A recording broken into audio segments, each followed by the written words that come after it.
राधे राधे दोस्तों। आज हम गए थे रोहिणी सेक्टर 24 के फेमस इस्कॉन टेम्पल में। टेम्पल का जो मेन रास्ता है वो है, आप रिठाला मेट्रो से जब जाते हैं तो मेन रोड पे ही आपको पड़ता है सेक्टर 24 और रिठाला के मोड़ पे। मंदिर इतना सुंदर बना हुआ है, अंदर से बहुत ही सुंदर है मंदिर। पूरा वाइट मार्बल का मंदिर है और उसमें कृष्ण जी की सारी लीलाओं को अलग से गुम्बद की उसमें सजाया हुआ है, प्रिंट किया हुआ है। सबसे पहले हम मंदिर में दर्शन के लिए लाइन में लगे तो 7 बजे का टाइम था, काफ़ी भीड़ हो रही थी तो हम लाइन में लग गए।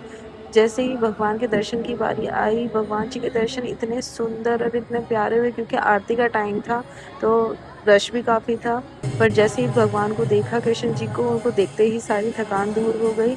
और कृष्ण जी इतने प्यारे सजे हुए थे, उनको देख के मतलब अंदर से इतनी फीलिंग हो रही थी कि बहुत ही सुंदर दर्शन हुए उनके। फिर दर्शन करने के बाद मम्मी ने बोला चलो फेरी लगा लेते हैं। सब वहाँ पे फेरी परिक्रमा कर रहे थे तो हमने भी परिक्रमा वहाँ पे स्टार्ट करी। परिक्रमा करते करते हमने देखा कि अंदर से भी जो परिक्रमा वाला रास्ता था वो भी बहुत सुंदर बना हुआ था।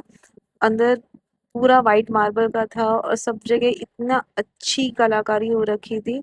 और पूरे रास्ते में बिल्कुल शांति, पूरा मंदिर में कोई शोर नहीं, कोई शराबा नहीं। अंदर को एकदम सुकून सा जैसे मिलता है हमको, वैसी फीलिंग आ रही थी।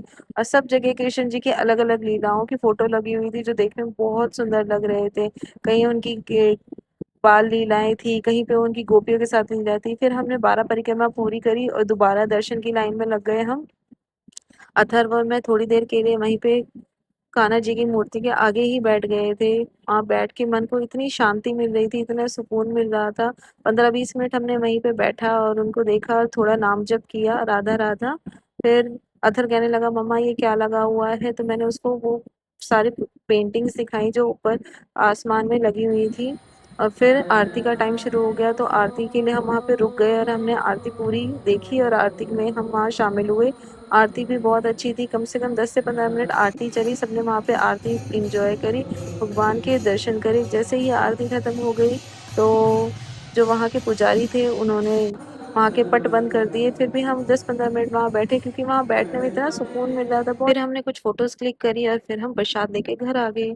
कैसा लगा आपको ये blog? See you next blog. Bye bye.